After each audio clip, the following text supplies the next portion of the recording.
Rosenberg trial. And I want to give you, before we start with the slides and so forth, I want to give you sort of an overview of a few things. There's a lot of terms. The first thing I want to tell you about is making an atomic bomb. You didn't know you'd learn how to make an atomic bomb tonight, but the original first bomb, it was 75 years ago, last week. The first bomb was tested in Alamogordo, New Mexico. I think it was July the 16th. It was 75 years. That technology was what they called gun technology. They shot some uranium-238, I think that's the right isotope, into a larger mass, and that caused what they call a critical mass and an explosion. After that, they perfected another way called the implosion, opposite of explosion, forcing all the uranium, and now they use plutonium, into a critical mass. And when it hits that critical mass, then it explodes. So that's the implosion thing. And it's very, the theory behind this is well known now, and most countries can gather the theory, but the technology of doing such a precise implosion is very difficult. And the other thing is you have to have plutonium.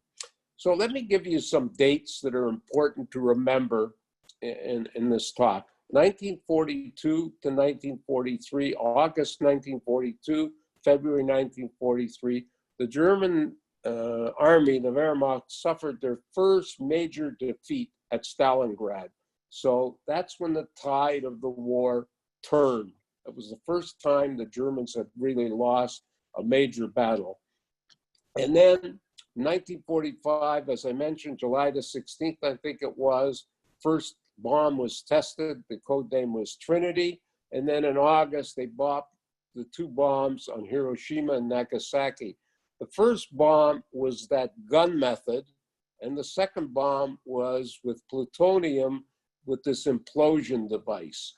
In 1948, the Chinese communists prevailed in the Civil War. The Civil War had gone on since the 30s, despite the Japanese occupation of half of China. The communists win, and Democrats, Truman was in office, and Democrats were forever labeled as being soft on communism and so forth. And then in 1950, we have the Korean War. The North Koreans, backed by the Russians and the Chinese communists, invaded South Korea. And that led to almost 50,000 American deaths. And the United Nations was there, the Canadians, the Turks, the Australians, everybody was involved. Truman put together a very good coalition. And eventually the war ground down to a stalemate.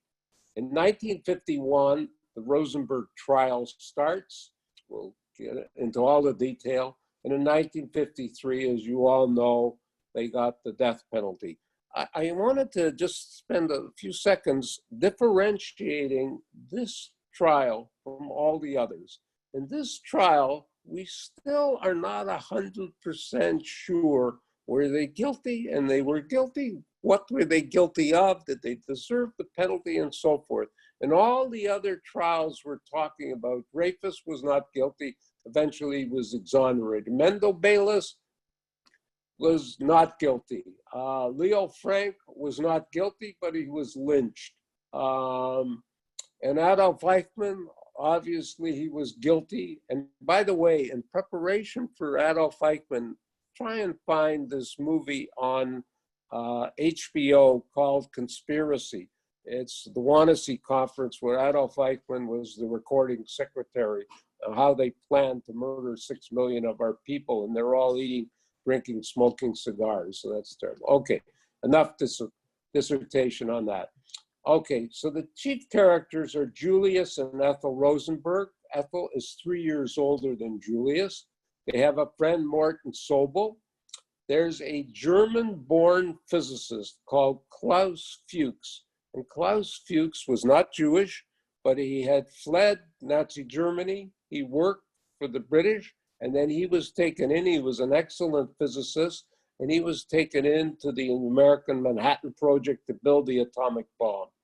And we'll explain his important role. There was a very famous espionage case that reverberated in the United States for a number of years called the Alger Hiss. Alger Hiss worked for the State Department. It ended up he was a spy.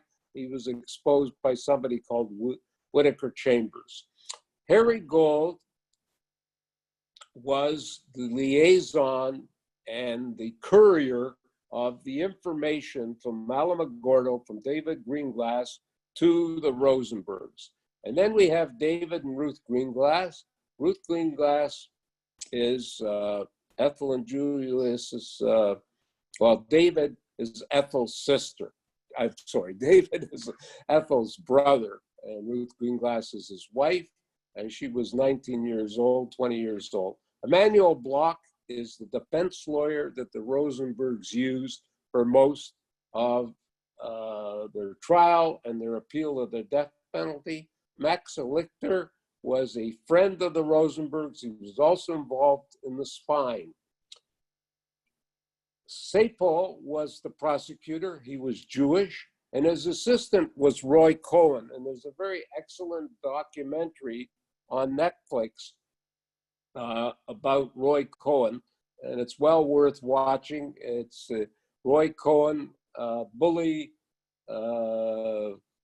coward, and victim. And then the judge, Irving Kaufman, also Jewish.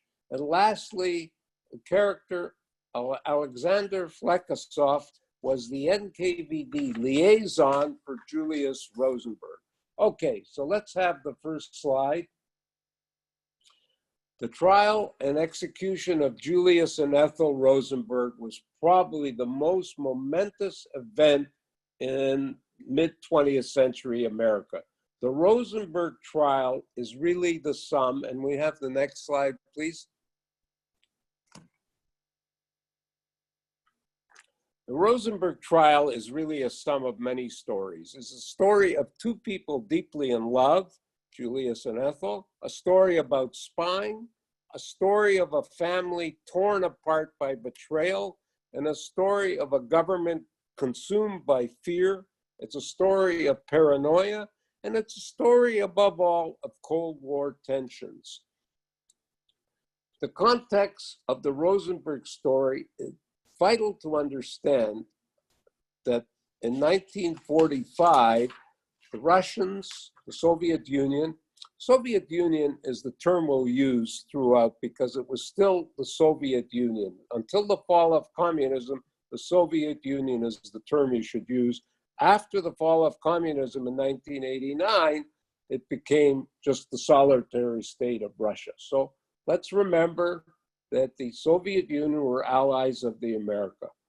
At the end, next picture, please. So the Cold War, and in it we have the three main participants on the Western side of the Cold War: Churchill, Franklin Delano Roosevelt, and Stalin. It's too bad the picture isn't a little clearer. Roosevelt at this point, I think this was at the Tehran conference, or maybe it was Yalta, I'm not sure, when the three of them met together. But Roosevelt was only 63 years old. He looks like he's about 93. And of course, he died in April 45, just before the war ended. So the first thing that happened, we'll have the next picture, please.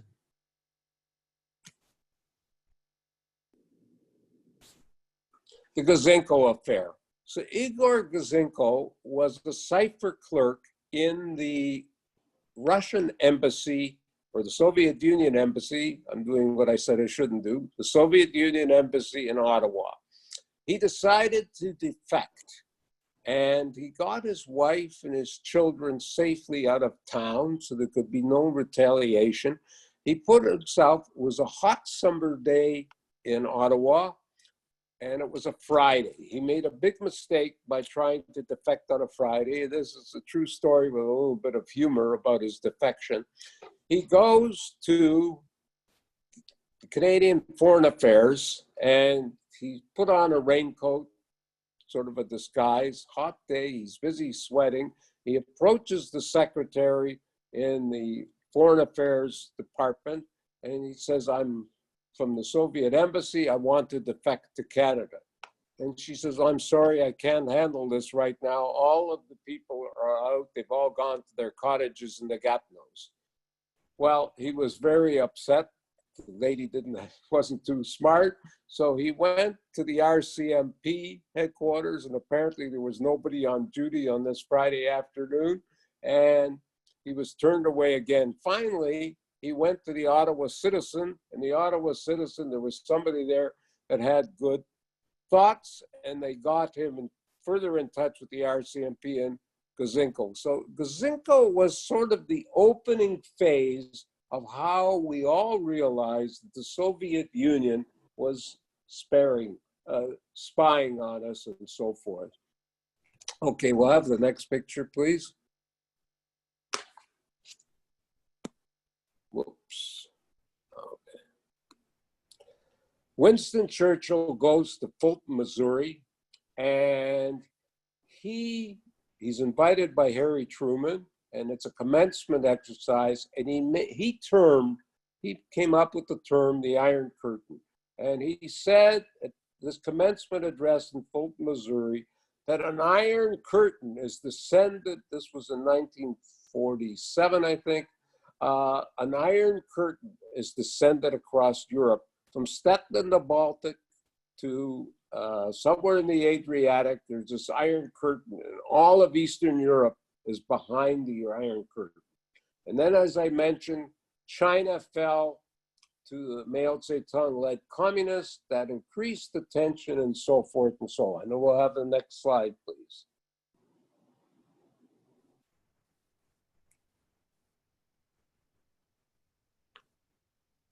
So in 1950, North Korea invades China. Now, originally they were not. You notice on the map that China is going to be the major supplier. Originally, the Chinese were not involved, and they came across, and if you remember, the war was all many of our childhoods.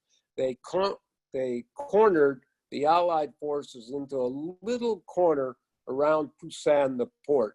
But Douglas MacArthur, and that's a whole story in himself, he launched a seaborne invasion at Incheon, up near where Seoul is, and he cut off, and the war went on, and eventually it ended up after the Chinese intervened, and it was a terrible war. Halberstam, the great American author, wrote a very good book about the Korean War. It's sort of the forgotten war, the coldest war. It ended up as a stalemate. So we have all of this North Korea invasion, communist Chinese. There's a lot of tension, and there's a lot of fear. And we'll have the next picture, please. Into this gap steps the demagogic senator from Wisconsin, Joseph McCarthy. And he was famous for his endless list of suspected communists and so forth. He made everybody a suspect. So this time, it was a bad time to be a suspected communist, a terrible time to be a suspected spy, and to be a Jew involved with traitorous activities, that could be a death sentence. And next picture, please.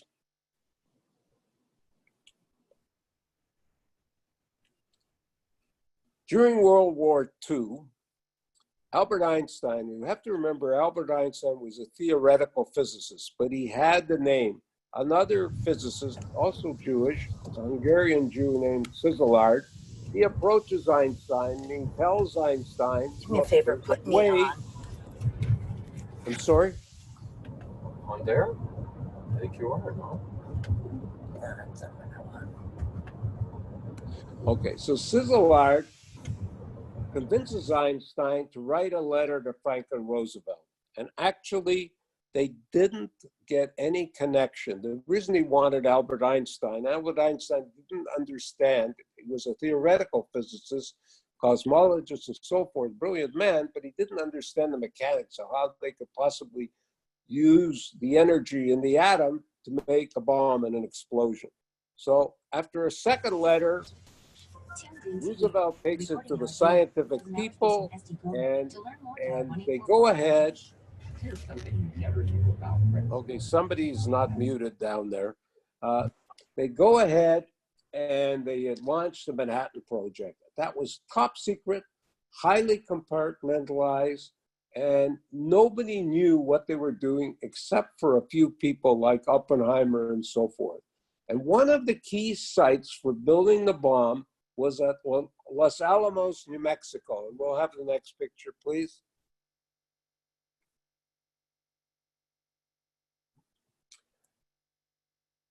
And one of the key scientists at Los Alamos was Klaus Fuchs. And I mentioned at the beginning, Fuchs was a British national. He had fled Nazi Germany, had worked for the British, and then he was taken into the Manhattan Project. He was a very smart man. He's arrested by the British in February 1950, and he disclosed under interrogation that he had given important information to the Soviet Union about the atomic bomb project. The arrest of Klaus Fuchs in February 1950 begins a chain of events that eventually lead to the Rosenbergs. And we'll have the next picture, please. Now, these investigations were made possible by the decrypted transmissions from the Soviet consulate in New York to it was then the NKVD in Moscow. By the way, the NKVD was the secret police at this time. Later on, after the Second World War, they became the KGB, but it's the same awful secret police. So they went through the cables. They had deciphered these Venona cables, and they learned that Klaus Fuchs had told the Soviet Union about the progress of the Manhattan Project.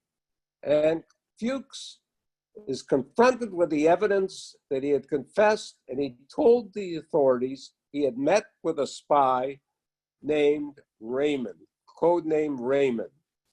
So within 3 months, the FBI begins to focus, and we'll have the next picture, please. And this is Harry Gold coming up. Now there's the cryptoanalysis, and we can go right to the next picture. This is Klaus Fuchs. And the next picture.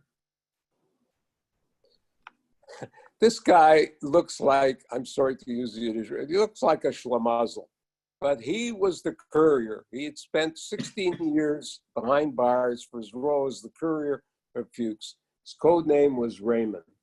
Well, they get Raymond in. It doesn't take a lot of interrogation. He was a bumbling kind of a person, and he confesses to espionage. He said he took secret information, and he met an American soldier in Los Alamos. He couldn't remember his name, but he said he had a wife named Ruth.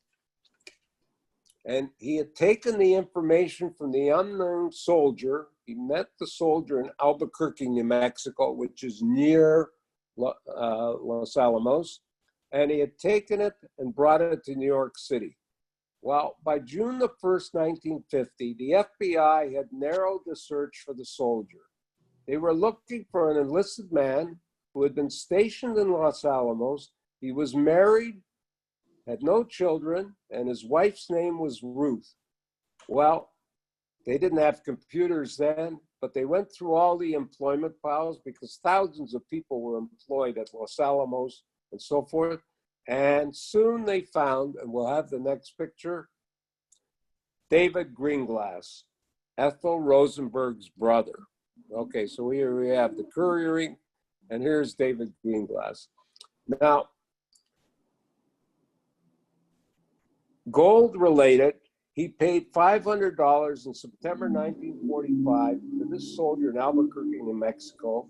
And this money was for sketches of this implosion lens, thing that forces all the critical mass of plutonium together. And he had given the sketches, and we'll have the next picture, please.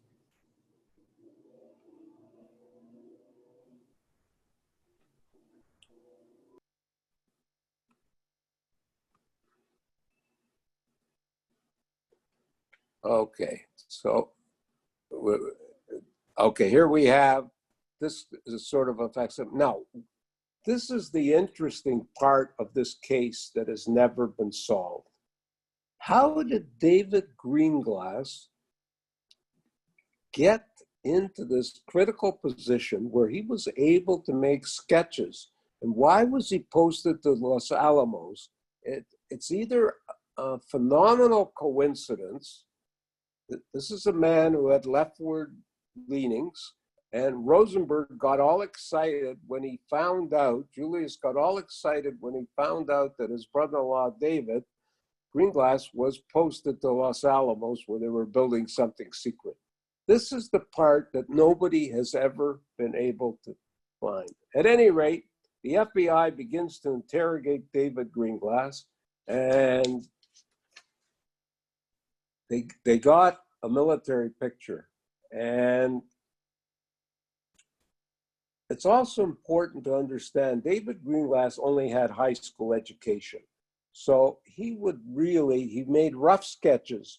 And I want to tell you something that appears to the end. His rough sketches were very amateurish, but it really confirms the information the Soviets had gotten from Klaus Fuchs directly. Klaus Fuchs was a trained physicist, so his information was critical. The information that David Greenglass gave to the Soviets via Julius Rosenberg really just confirmed this idea of an implosion device. On June the 13th, let's have the next picture, please.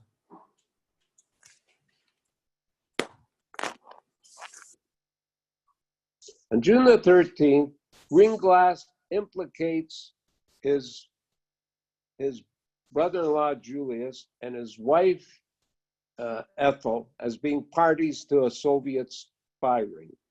Now, Julius Rosenberg was a typical Jewish person living on the Lower East Side. We'll have the next picture, please. So we have the pictures of all this is Fuchs and Harry Gold, and the next picture. And I mentioned this already. How did David Greenglass, a machinist with no university education, something that nobody has ever been able to figure out? Next picture, please. And there's Julius and Ethel. And the next picture, please. Okay, so he came from the Lower East Side of New York City. His father, Julius's father, was a Polish immigrant. He had been, like many others of his time, a tailor. His father was a tailor. Rosenberg was a quiet, studious, and serious young man, and his early successes in Hebrew studies had convinced his more observant father that perhaps Julius would become a rabbi. But Julius had other passions. His passions were in socialism and communism. He really was a devoted and doctrinaire communist. And he joins the New York City College's Young Communist League. Julius then meets, in the next picture, please. Julius then meets his wife, Ethel Greenglass, marries her 3 years later. As I mentioned, she was 3 years older than Julius. She had been an aspiring actress and a singer, but eventually she took a job as a secretary in a shipping company. And she became very involved in labor disputes and unionization, and she joins the Young Communist League. And we'll have the next picture, please. And the next picture.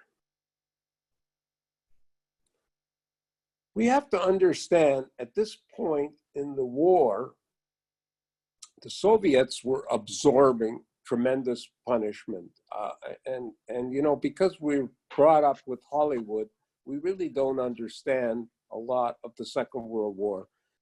75% of the Wehrmacht, the German army, was deployed on the Eastern Front. And a huge statistic, 80% of all German casualties were on the Eastern Front. And that was an absolute fight to the death between the Soviet Union forces and the Nazi forces. So Julius and Ethel are proudly sympathetic to what they saw as the exploited workers of America and to the Soviet Union, and who had initially suffered these appalling losses and defeats. Until December 41, it was really dicey. The Germans were only a few miles from Moscow, but they never succeeded. And as I mentioned, then in August 42, the Battle of Stalingrad began, and the Nazis, thank goodness, lost that battle. But until that point, those 2 points, the battle for Moscow and the battle for Stalingrad, it was dicey. So they felt, Julius and Ethel felt, the United States should be giving more aid to the Soviet Union. They did give a lot of aid. We have to also remember, the United States does not enter the war till December 41, following Pearl Harbor, whereas the Soviet Union had been invaded in June 41. Julius and Ethel both became convinced they have to do whatever they can do to aid the Soviet Union. Julius had graduated an engineering degree in 1939, and he became a civilian employee of the U.S. Army Signal Corps, where he worked on radar. And let's have the next picture, please.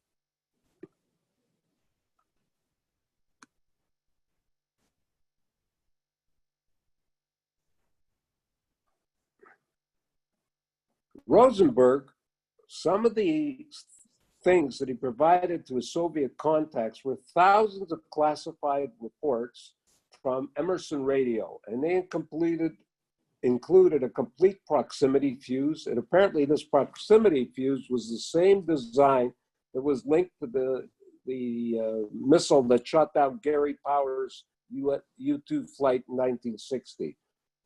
And according to, and we'll have the next picture, please.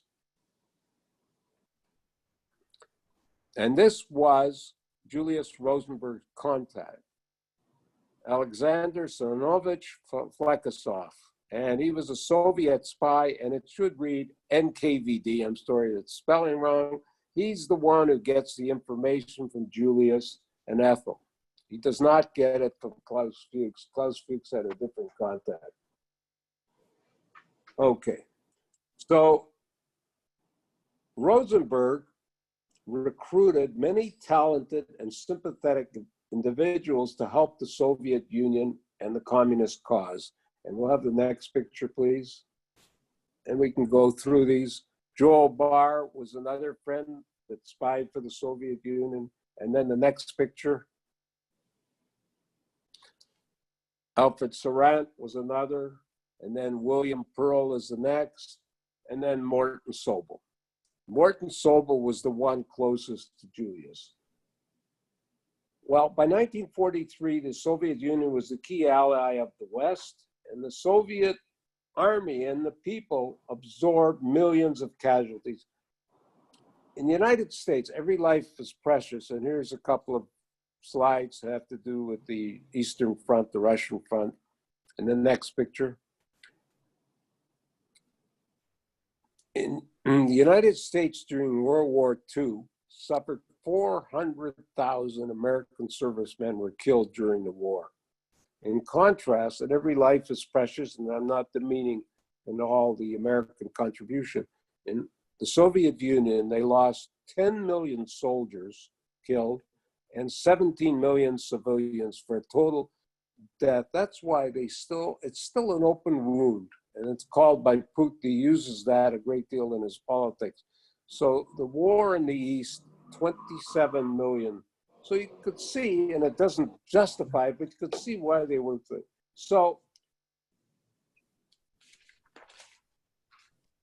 they had all this sympathy. And Hollywood produced some movies that depicted the Soviet Union in a very favorable light.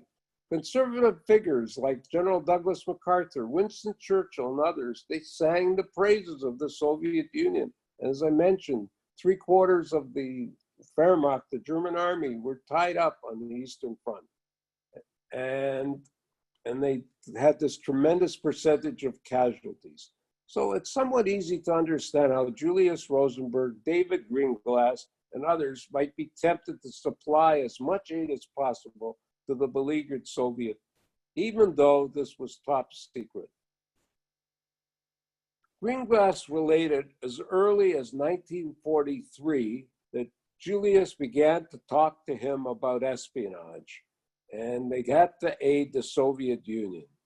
And then Julius got all excited when David Greenglass, who's enlisted in the services, he's posted to work in Los Alamos. And again, next picture, please. We don't understand, and it's like a boil that never can be lanced on this case. Okay, the next picture, please. Okay, Ruth Greenglass, we're telling you she died, so forth. And the next picture, please. Okay, we'll come to the Jello in a minute. So again, I want to emphasize this thing that sort of sits there. The Manhattan Project was so top secret. So why did Julius Rosenberg become so excited when his brother-in-law is posted? How would he know what was being produced in Los Alamos? Anyways, returning to Greenglass, Julius asked Ruth, Ethel's sister-in-law, to get information about the Manhattan Project's research. Greenglass is the machinist, he's working on the implosion lens mold, and so forth. And eventually, they realized that this implosion device would cause a nuclear chain reaction in the explosion. And again, I'm emphasizing Greenglass only had a high school education, and his information was very sketchy. He had no scientific training and ability to interpret or even understand what knowledge he was passing on. But he made drawings and handwritten notes and so forth. And all of this was taken by Harry Gold to Rosenberg and given to Julius. Now, one of the intriguing bits of information that later became infamous was the iconic Jello box. They decided with this courier going back and forth that they needed some way of perfect identification. So they took a Jello box made by that time by Kraft Foods. They cut it jaggedly. So, and they gave one piece to David Greenglass and one piece to Harry Gold. So when they met, they would be able to match the two pieces and realize they were the right people. Now, during the trial, which was, very serious. I mean, these people, 3 people are on trial. Sobo, Ethel, and Julius are on trial for their lives. And during the trial, the judge leans over, Irving Kaufman, and he says, "What flavor was the Jello?" Well, although the court was so tense and serious, this just cracked everybody up. It turned out it was raspberry. And anyway, in October 1949, Julius again, according to Greenglass, became very alarmed. He finds out through his contacts with Soviet intelligence that the American authorities are closing in. And apparently, remember, they had this link for Klaus Fuchs, who was arrested in 1950, and then they get Harry Gold, and then eventually they're going to get to Julius. Well, Rosenberg thinks that his brother-in-law, David, will be the one implicated because, after all, he was at Los Alamos. So he tells David, "You've got to get some passports, go to Europe, and the Soviet authorities will look after you." Well, the wife, Ruth, was 19 years old. She was pregnant. They had a fire in their apartment, and she was in no condition to travel, so they refused. So they sit there. And then at 5 a.m., June the 16th, 1950, FBI agents come to Julius Rosenberg's apartment, and they ask that he come to their office for questioning. It appeared to the FBI and their commander-in-chief, J. Edgar Hoover, that Rosenberg was just another link So they have Klaus Fuchs, they have David Greenglass, they have Harry Gold, and so forth. So they felt that Julius is going to tip over and it'll be like a domino effect. But unlike the previous dominoes, Julius never tipped over. The FBI informed Julius about David Greenglass, who had spilt all the beans, and he said to the FBI defiantly, "Bring him here and I'll call him a liar to his face."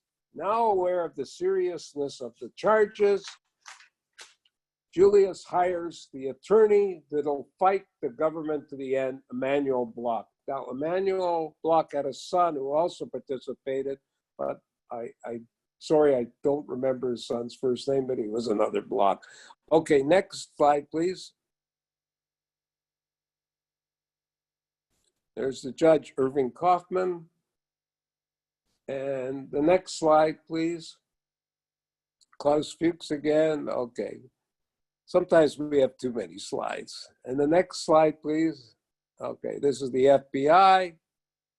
And the next slide, please. J. Edgar Hoover, who directed this whole thing. And the next picture. Here's Emanuel Bloch. And the Rosenbergs, you may be aware, had two sons. Well, it soon became clear to Julius Rosenberg that David Greenglass was betraying both him and his wife. And this was the beginning of a bitter family acrimony. I don't think acrimony is a strong enough word, between the Rosenbergs and the Greenglasses.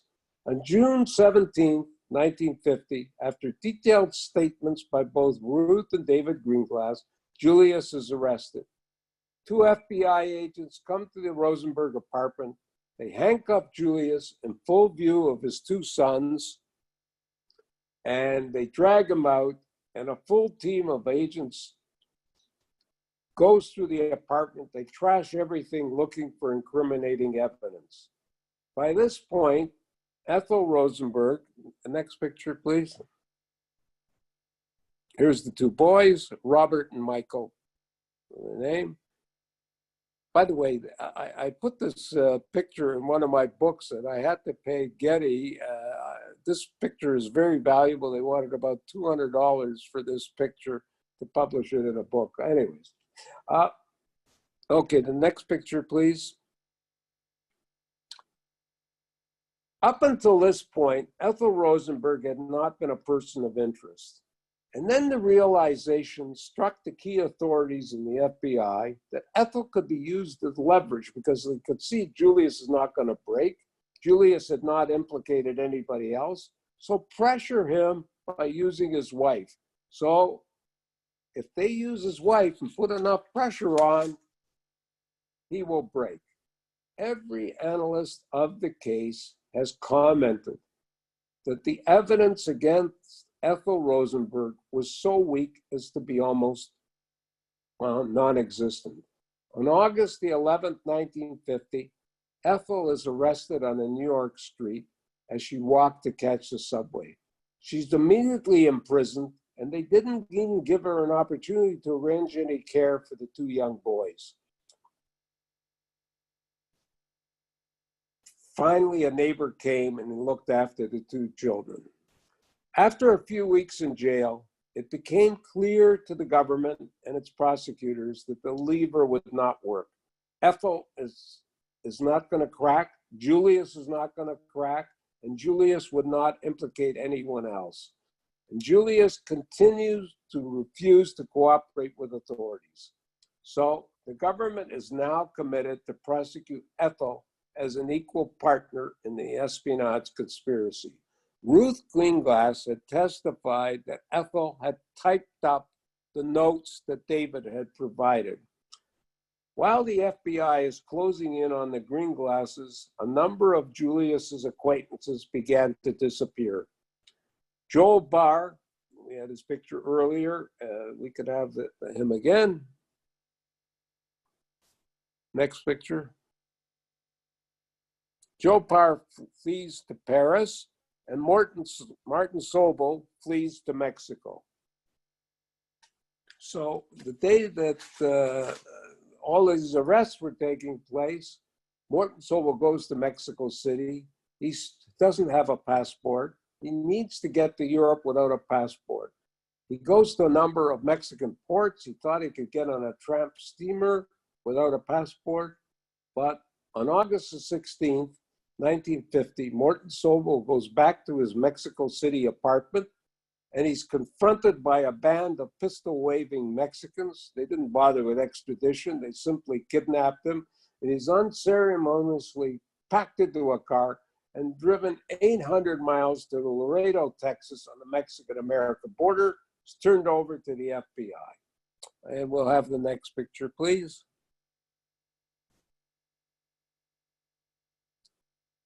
Sarant fled. He was never found. William Pearl denied knowing Julius Rosenberg, is indicted for perjury. And the next picture, please. Max Elixter did testify very much against Julius, and he described a midnight ride on a deserted New York street where they passed film back and forth and so forth. And the next picture, please. Now let's get to the trial. Interestingly enough, except for the jury, every single participant was Jewish. Morton Sobel, Julius, and Ethel Rosenberg are obviously Jewish. The prosecuting team of Sapol and Roy Cohn are Jewish. The judge is Jewish, Irving Kaufman. Nobody on the jury. So the jury foreman, Vincent Labode, commented, he felt good. You know, it's strictly a Jewish show. It's Jew against Jew. There's no Jews on the jury. So there's not going to be anti-Semitism. So the skies were cloudy in New York City when the case of the United States versus Julius Rosenberg, Ethel Rosenberg, and Morton Sobel was called for trial. The jury foreman is Vincent Labode. And let's have the next picture, please. Okay, and the next picture. We have the judge and the next picture. Okay, and the next picture. This is the important point. They are charged not with espionage, with conspiracy to commit espionage. And this was a crime that carried a capital penalty, the death penalty. And the jury was told that the three defendants had committed the most serious crime which we committed against this country. And there's one other context that we should mention. The Soviets had actually, you know, we shouldn't downplay their scientific and so forth. They launched the first Sputnik, but with the aid that they got, especially from Klaus Fuchs, they tested their first atomic bomb in 1949. And that was known before the trial. So already America was extremely and rightly concerned, you know, because by then the Cold War was well into effect. We had had the Berlin blockade, we had the Korean War. So this was, to the people of the time, a very, very serious thing. Next picture, please. And we had this previous case of Alger Hiss, who was in the State Department. He's prosecuted as a spy by Sapol. And the next picture. And this is Emanuel Bloch, and we'll have the next picture. Max Elixter, the next picture. Again, Morton Sobel. And now Irving Kaufman, the judge, was a rising star. It seemed that he was to be destined for the Supreme Court, but I think this case, for whatever reason, had ruined his candidacy for the Supreme Court. The judge, Irving Kaufman, claims he went to synagogue to pray, and he received divine guidance during the trial, and especially during the sentence. Emanuel Bloch and the rest of the defense team were also Jewish defense. descendants. The scene was set, and it's important to understand that the three defendants were charged with this conspiracy to commit espionage. Okay. And the next picture, please. And this is where the Jello comes up, and Greenglass describes the Jello and so forth and so on. The judge in the charge to the jury said that the Rosenbergs and Morton Sobel had given the Soviet Union the weapons that could be used to destroy the United States. Manuel Bloch, the chief defense attorney, rose to plea for a fair shake in the American way. He urged the jurors not to be influenced by any bias, prejudice, or hysteria, but hysteria and Cold War paranoia were already an integral part of this trial. The first witness for the prosecution was Max Lichter, who described the midnight car ride with Sobel to deliver a film can to Julius. And this comprised the whole case against Morton Sobel. And then David Greenglass was the next prosecuting witness. He was called.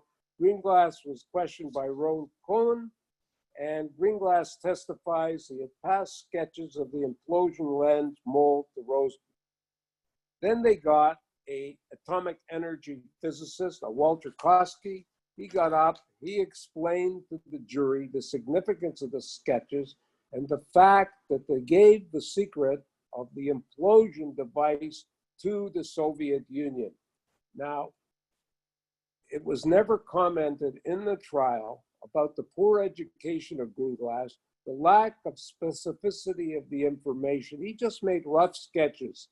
No one could have used that type of information to build an atomic weapon. The Soviets, as I mentioned before, had already received their key information from Klaus Fuchs. Following the expert Koski's testimony, which underscored the supreme importance of the Greenglass disclosures, Greenglass takes the stand, and then he told the attentive jury incriminating details of the Rosenberg spy activities. He told about the Jello box. He told about them burning notes in a fry pan. He told about these meetings in cars at late nights and so forth and so on. And he also mentioned that the money had been offered. And then when things, as Greenglass testified, when things began to close in, the Rosenbergs told him he should get a passport and flee to Europe. And the next witness, and we'll have the next picture, Ruth Greenglass, she testifies that Julius had asked her to be a go-between between Dave and herself to find out if her husband would steal information from the Manhattan Project. And she made the point that Ethel had typed everything up in one night. She had typed the atomic spy notes.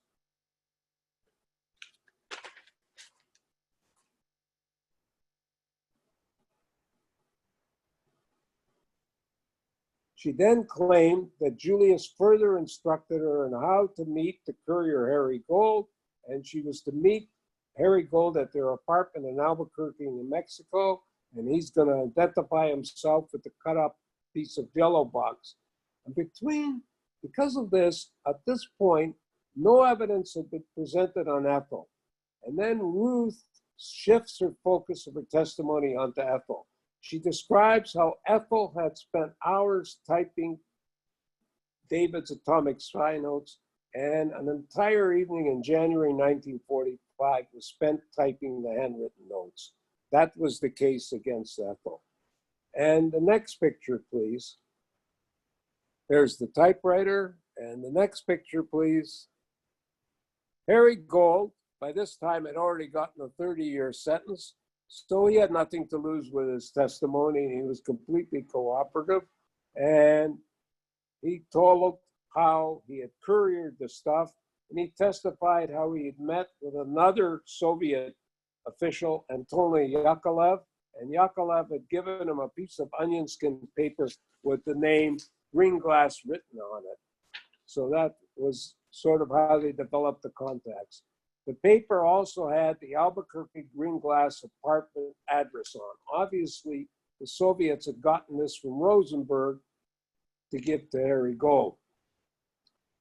When he got to meet Greenglass in Albuquerque, New Mexico, en route, he said, "I have come from Julius," and he presented the famous Jello box. And he further testified that David Greenglass had given him sketches and notes, and they were of great importance according to the Soviet. Gold was very nervous, but he was very verbose. He had nothing to lose with his testimony. And then we always have to have sex thrown into these things. We had another dramatic flair in the proceedings. The next picture, please. Elizabeth Terrell Bentley. She was called the Red Spy Queen in all the papers. She loved all the publicity. She had actively spied for the Soviet Union from 1938 to 1945. She had numerous sexual relations with some of the NKVD contacts in New York City, and she had testified that Jacob Golos, who was the chief of NKVD in the American operations, had a link with the Rosenbergs. Golos had died already of natural causes, but according to Bentley, he had received numerous telephone calls from Julius Rosenberg. We don't know to this day what degree of credence can be given to her testimony. Bentley had defected from the Soviet Union in 1945 and then had been turned into a spy for the United States. And the next picture, please. The last prosecuting witness was Ben Schneider. He was a commercial photographer, and Schneider testified the Rosenberg family had visited his studios in June 1950. He particularly remembered the visit because the two boys were very unruly, and anybody that's brought up boys with only a small age gap like we have, they're always fighting when they're 7 or 8 years old. They were constantly pummeling themselves, rolling on the floor. So Schneider testified that Julius said they needed passport photos because they were going to France. The implication of the prosecution was the Rosenbergs were going to flee the country to avoid arrest. It was later revealed that Julius also had been entrapped by a jailhouse confidant. Now, this is very common in criminal activities. He played chess with another Jewish man named Jerome Tartiko. And during the time he was in jail for 8 months before the trial. And he divulged some stuff to Tartiko that came out in the FBI. The only defense witnesses, next picture, please, were Julius and Ethel Rosenberg. They were the only defense. Morton Sobel decides not to testify. A constant feature of both Rosenberg's testimony was, in the next picture, please, we have in the American Constitution the Fifth Amendment, which says basically you cannot give evidence to incriminate yourself. So they asked them questions, were you members of the Communist Party? They kept pleading the Fifth. And I think they were afraid they would be tarred with their association with communism, but most likely these were two very stubborn people. They were very doctrinaire communists. Neither Julius or Ethel were going to give in. And their defense team kept telling them, be more open, be more open. And we have the next picture, please. Julius takes the stand, and the defense launched an attack revolving around his modest lifestyle. How could this world-class spy live in such a modest state? He never got any money. He didn't get watches, didn't get jewelry, he never got gifts. The defense was really ineffective because the FBI and the government had already identified the couple. People are spies for usually one of three reasons. One is money. Two is doctrinaire, believing in a cause, doing it for a certain reason. And a third reason, sometimes people are trapped by sex. They don't want to be revealed they're homosexual. Those are basically three reasons that people spy. In the Rosenberg case, they did not do it for money. Whatever they did because they believed in the cause. One of the most bizarre pieces of evidence was this console table. It was a special table that would enable Julius to take photographs of espionage material. It had been brought or sent from Macy's. So Julius claimed he had bought it himself, and the prosecution said, no, the Soviets had bought it. They'd spent an endless amount of time. I think the two physical pieces of evidence were the Jello box and the console table. He said he had paid $21, and nobody, the department store, could find no record of Julius buying it. And the cleaning lady had said that was their finest piece of furniture, but they always kept it in the closet. So that seemed to be. Julius goes back to his long list of denials. He denied that he had ever received gifts, watches, or tables. He denied the Jello box. He denied that he had tried to recruit Max Lichter. Then Julius told the court that David Greenglass had come to him for money in 1950 and that he had given David Greenglass money. Everybody in the courtroom seemed to feel that Julius was oddly detached. Surely he would realize he might be facing a death penalty. But Julius was very undetached. And the next picture, please.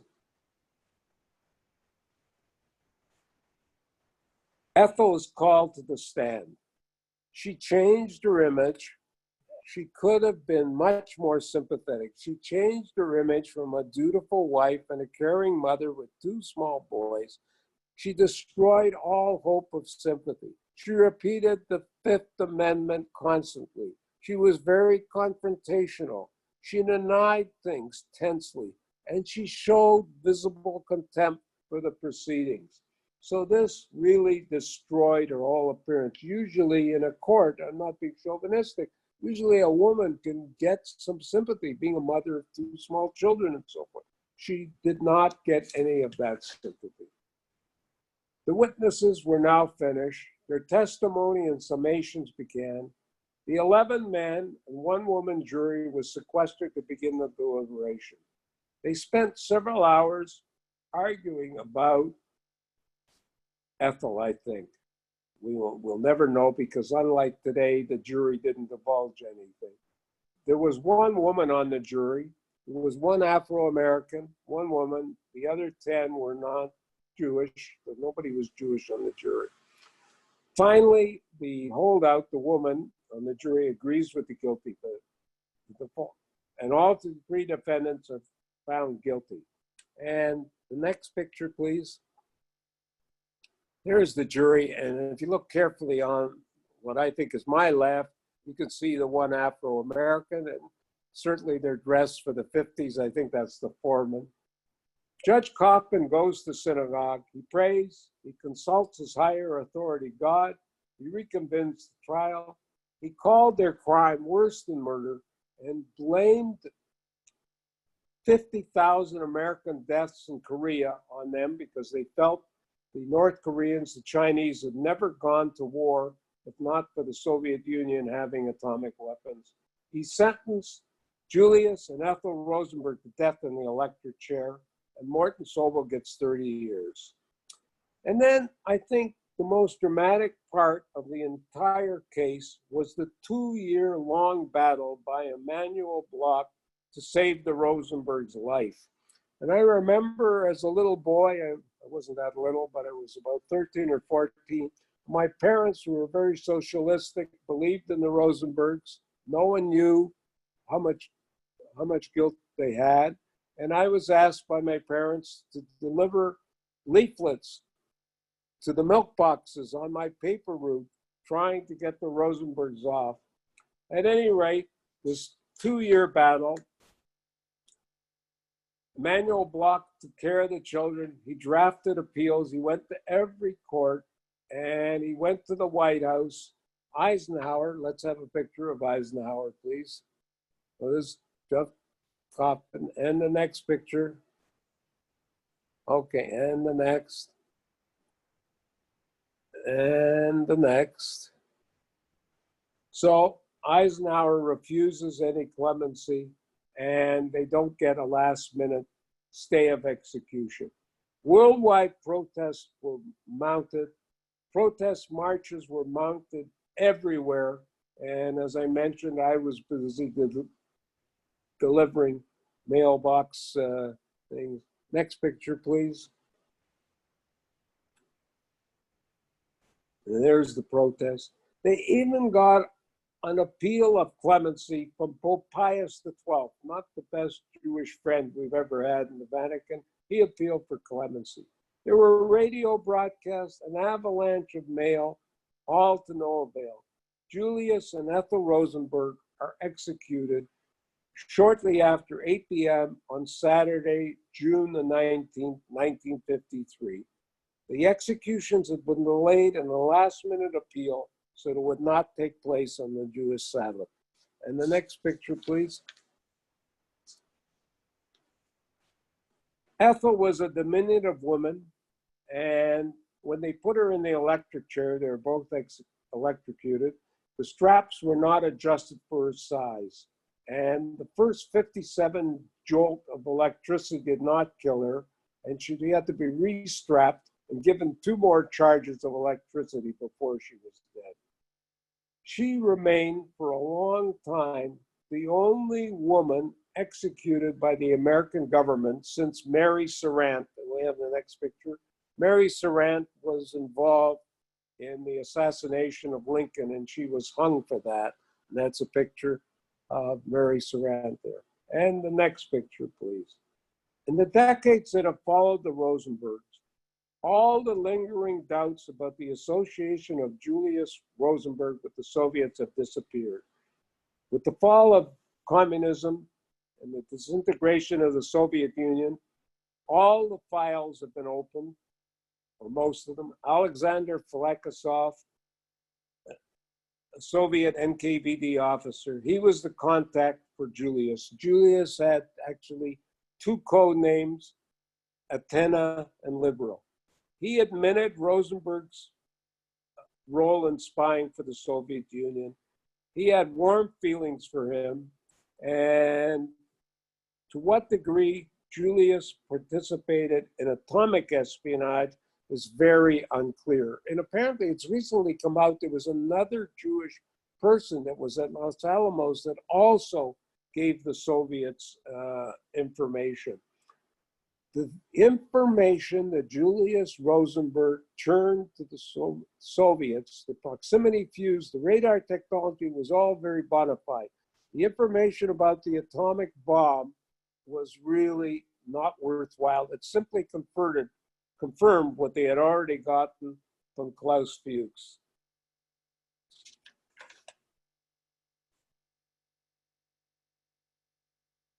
In 1997, Felikasov was interviewed, and he bristled on the railroading of Ethel. He maintained she was absolutely not guilty. And then the next picture, please. In the year 2000, David Greenglass, Ruth had already passed away, David Greenglass, the brother, was tracked down by a very good New York Times correspondent, Sam Roberts, still writes in the New York Times. He wrote this book. It came out in the year 2000. You could probably find it in the library. He interviewed David Greenglass, and David Greenglass admitted he had sent his sister to the electric chair. And by the way, David Greenglass got 10 years and served his 10-year sentence. And he completely exonerated his sister Ethel in the book. And the one thing that is clear, the 2 years of battling to save the lives of the Rosenbergs were a propaganda value for the Soviet Union. They were far greater than any atomic secrets the Rosenbergs had passed the Soviet Union.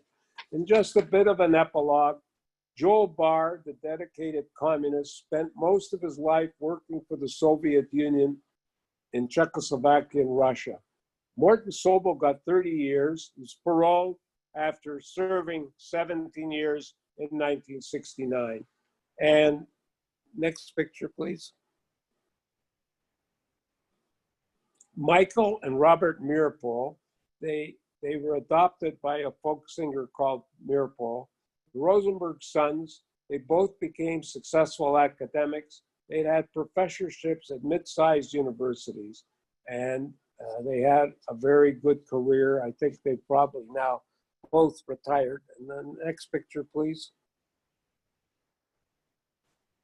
Here they are.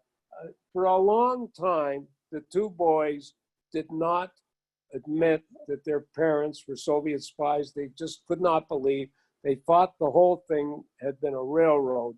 But obviously, we now know that Julius definitely was a spy. Was the sentence appropriate? Probably not. Julius Ethel was completely not guilty. Should have never, ever been prosecuted. But the government had gone so far, they felt they had to continue. They didn't want to admit they were wrong. And the last picture, please, I believe. And this is the tombstone. Okay. It's always hard to do questions,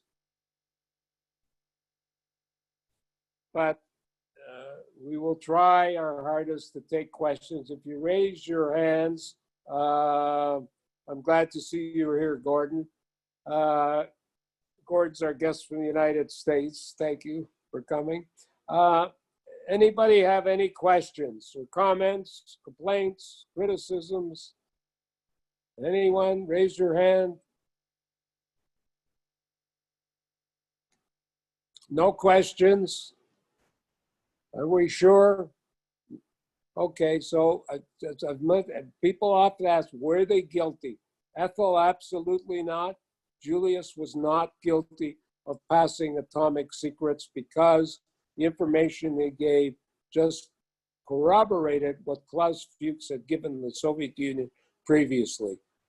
Okay, I want to wish everybody be well for the next couple of weeks. We'll see. You know, but as a mother, excuse me, as a mother, she thought more about the communists than she thought about her own children. That's a very valid point. Yeah. Yeah, I guess so. Maybe she didn't feel that she would be executed and she'd get off. I don't know, but they were two extremely stubborn people, and that did not serve them well.